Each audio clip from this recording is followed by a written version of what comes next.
오늘 하나님께서 이 시간 우리에게 주시는 말씀은 마태복음 8장 14절에서 17절 말씀입니다.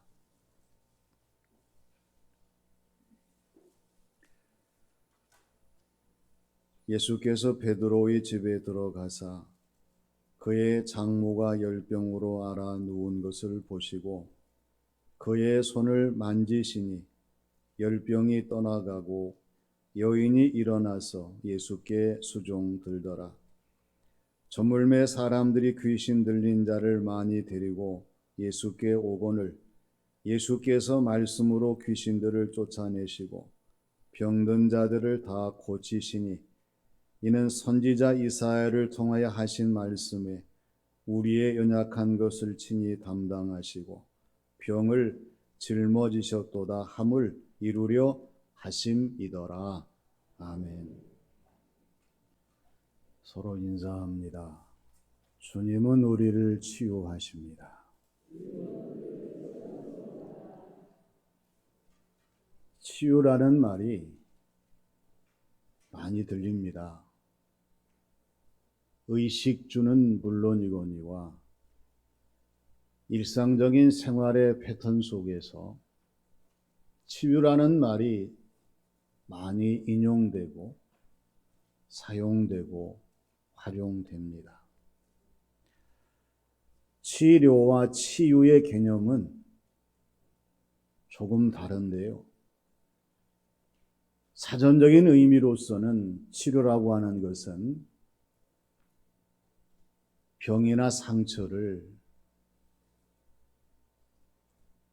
의학적인 도움에 의해서 내가 아닌 다른 사람 외부로부터 적용되는 고침 현상입니다. 그러나 치유라고 하는 것은 똑같은 치료의 조건으로서 이러한 병이나 상처를 외적인 외부의 도움이 아니라 내 자신의 마음과 심령과 정신적인 영적인 차원에서 고쳐지는 주관적인 스스로의 고침의 행위를 치유라고 말을 합니다. 헨리 나우웬이라고 하는 사람이 상처 입은 치유자라고 하는 책에서 타인을 고칠 수 있는 사람은 상처 없는 사람이 아니라 상처 입은 사람입니다. 세상은 더 강해지려고 하고 더 많은 것을 차지하려고 하고 더 지식의 소유를 가지고 세상을 통제하려고 합니다. 그러나 이 세상의 회복, 치료는 상처 입은 사람에 의해서 상처 입은 사람을 치료할 수가 있습니다.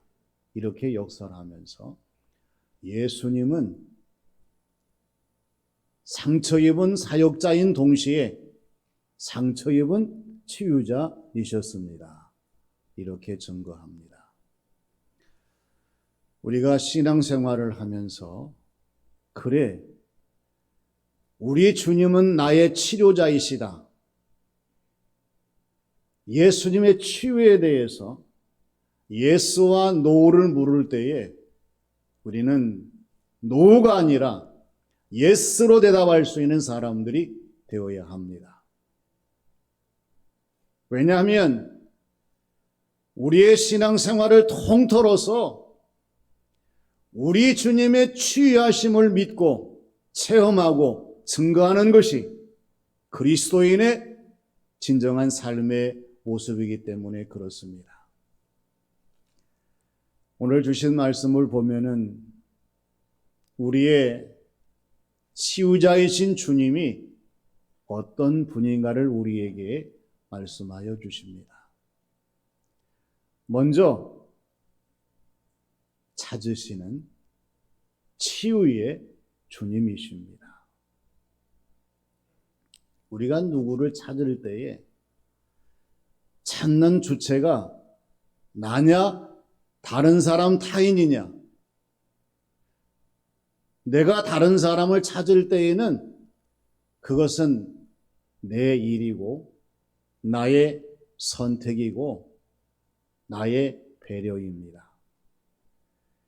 근데 내가 아닌 다른 사람이 나를 찾아올 때에는 그 사람의 일이요, 그 사람의 배려요, 그 사람의 선택이 아닐 수가 없지요. 사람을 찾는다는 이 사실을 우리가 생각하면 자의가 있고 타의가 있겠죠. 무익이 있고 유익이 있겠죠. 무료가 있고 유료가 있을 거예요. 오늘 예수님께서 베드로의 집을 찾으십니다. 그러면 우리 예수님께서 베드로의 집을 찾으시는 것은 자의가 아닌 타의가 아닌 예수님 스스로의 자의였고요. 뭐 돈을 받으시는 유료가 아니라 전혀 돈과는 상관이 없는 무료였고요. 그리고 베드로의 집을 찾으심으로 말미암아 베드로의 가정이 무익한 것이 아니라 유익한 조건이 되었다는 것을 깨닫습니다.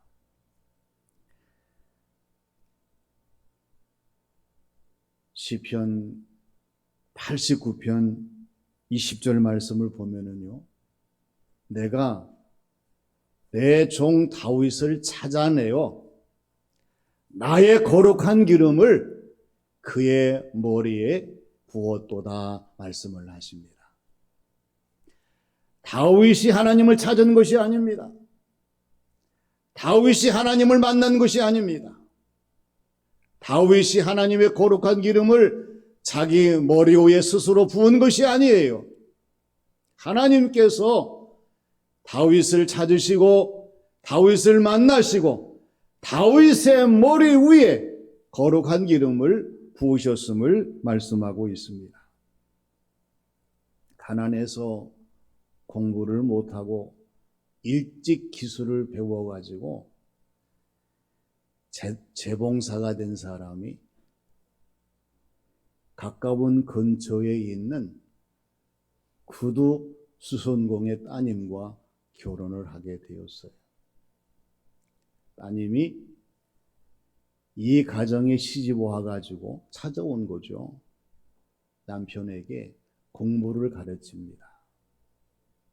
남편이 불평하지 아니하고 아내의 말에 아주 적극적으로 순종을 했어요. 점점 유식한 사람이 되어서 테네시의 주지사가 되고 마침내 미국의 대통령이 되었습니다. 앤드루 존슨의 이야기입니다. 오늘 저와 여러분들이 가정을 찾을 때에, 교회를 찾을 때에, 이웃을 찾을 때에 우리가 명심할 것은 예수님의 방문, 예수님의 찾으심을 기억하면서 주님, 나와 함께 동행하셔서 주님이 찾으시는 가정이 되고 주님이 찾으시는 교회 현장이 되고 주님이 찾으시는 이웃이 되게 주시옵소서 기도하면서 예수님의 치유하심을 온전히 믿는 저와 여러분들이 되어야 할 줄로 믿습니다. 찾으시는 치유의 주님이십니다.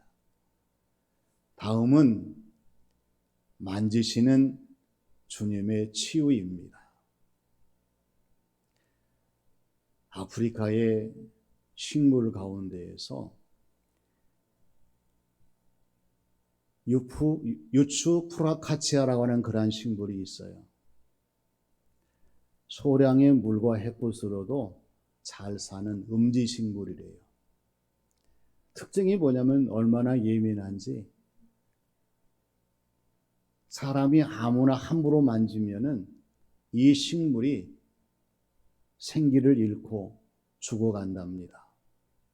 그런데 이 식물을 잘 알고 애지중지하면서 잘 가꾼 사람의 손이 계속해서 이 식물에게 임하게 되면은 마침내 그 식물이 다시 기운을 차리고 산다는 거예요. 우리의 일상생활에서 만짐, 터치, 이게 얼마나 중요한지를 깨달아야 됩니다. 유심히 생각해 보세요. 이 세상에 많은 사람들의 만짐의 터치가 있어요. 선한 영향력에 만짐의 터치가 있고요. 악한 만짐의 터치가 있습니다. 사람의 생명을 살리는 만짐의 터치가 있고 사람의 생명을 해치는 만짐의 터치가 있어요. 사람을 행복하게 만드는 만짐의 터치가 있고 사람을 불행하게 만드는 만짐의 터치가 있어요. 오늘 우리가 추구하고 오늘 저와 여러분들이 이루어내고 다른 사람들에게 보여줘야 될 만짐의 터치는 선하고 생명을 살리고 행복한 만짐의 터치가 되도록 늘 유념하면서 우리의 주어진 모든 삶을 감당해야 합니다. 예수님께서 이와 같은 만짐의 터치를 이루어 주셨고 본을 보여주셨어요. 열병으로 알아놓은 베드로의 장모를 예수님께서 그 사람의 손을 만지시고 일으키셨습니다. 이때에 그 베드로의 장모의 열병이 떠나가고 치료되어서 예수님께 수중들은 그러한 모습을 보일 수가 있었어요. 할렐루야. 그러면 오늘 우리의 신앙생활 삶의 현장에서 우리 주님이 내 손을 잡아주시고 나의 몸과 삶을 붙들어 주시고 인도하신다고 하는 예수님의 만짐의 터치를 얼마나 의식하면서 우리가 믿고 감사하면서 주어진 모든 삶을 살아가는가.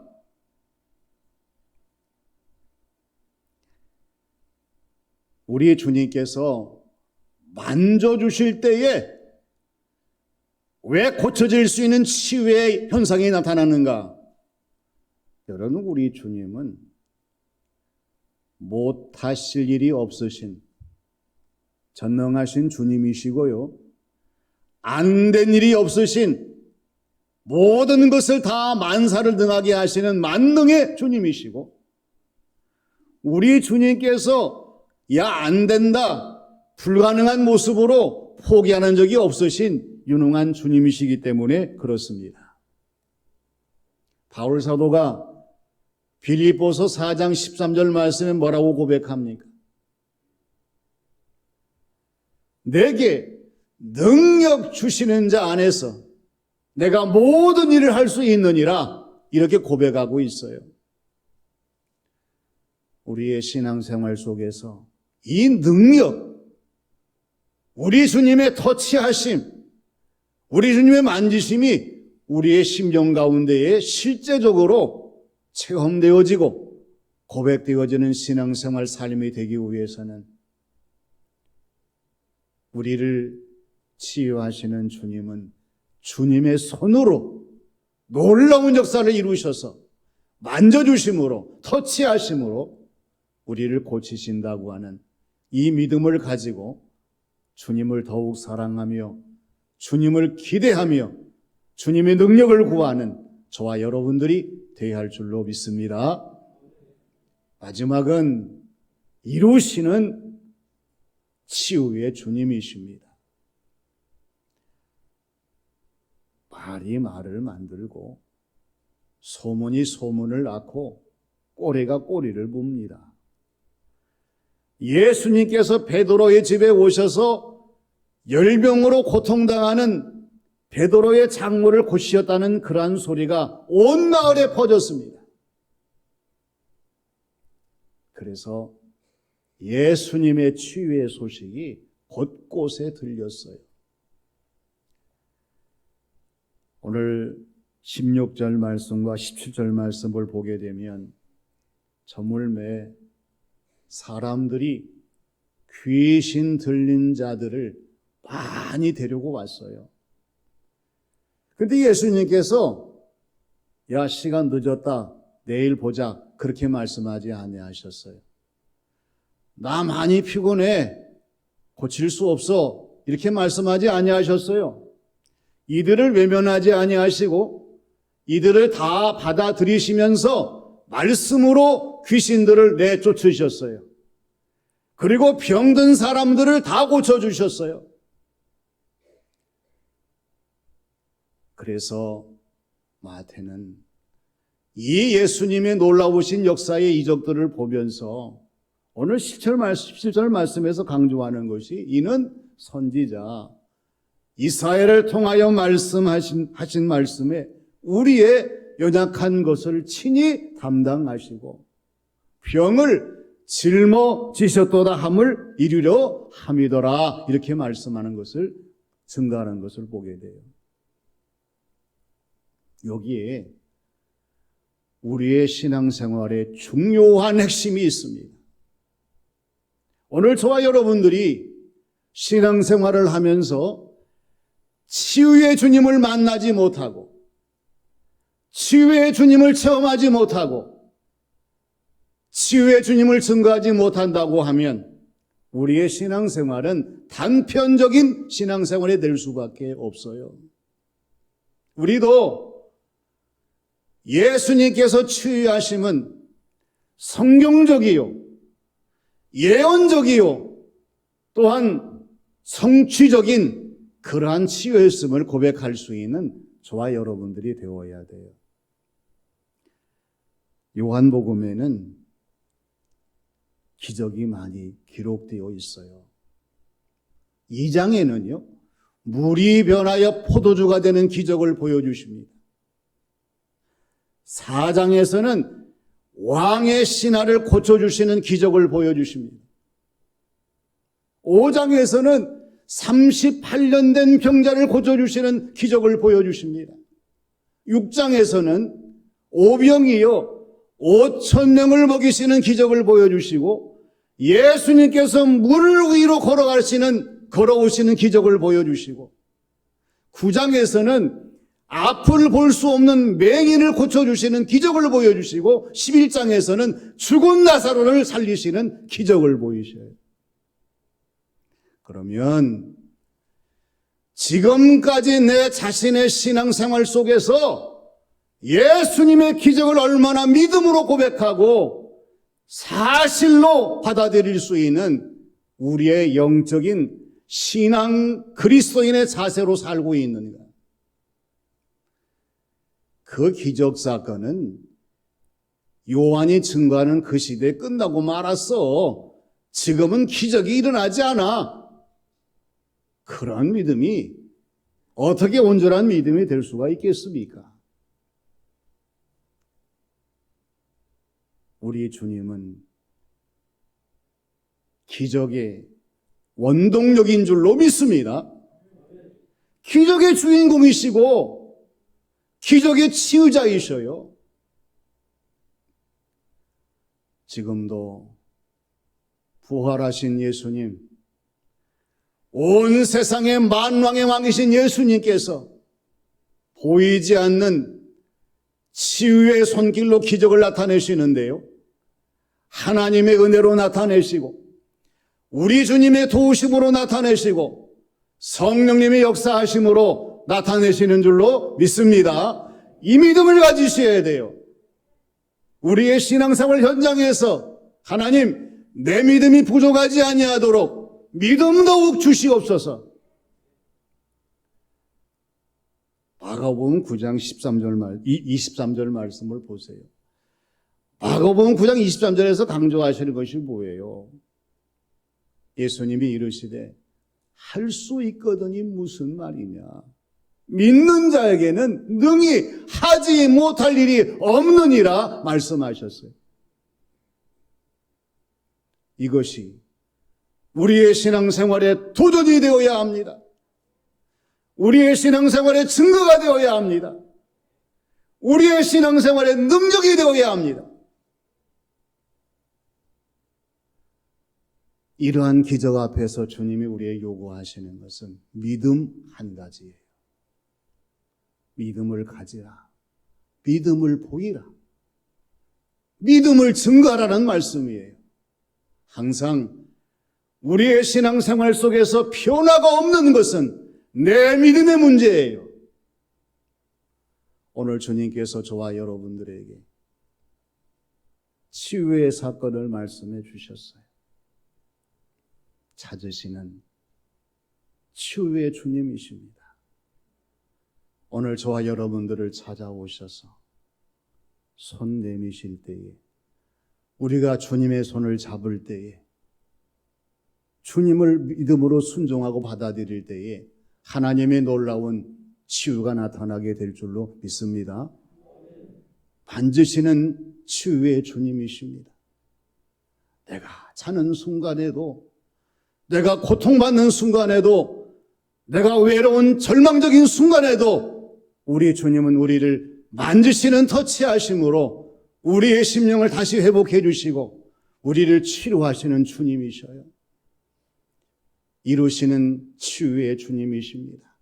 말씀대로 이루어 주시고요, 믿음대로 이루어 주시고 하나님의 능력을 따라 이루시는 이 치유의 주님이 우리 곁에 계시니 우리가 낙심하지 말고 언제나 주님을 사모하는 마음으로 믿는 자의 반열에 서서 하나님의 역사를 체험하는 치유의 주님을 증거하는 우리 모두가 되시기를 주님의 이름으로 축원합니다. 아버지 하나님, 은혜를 감사드립니다.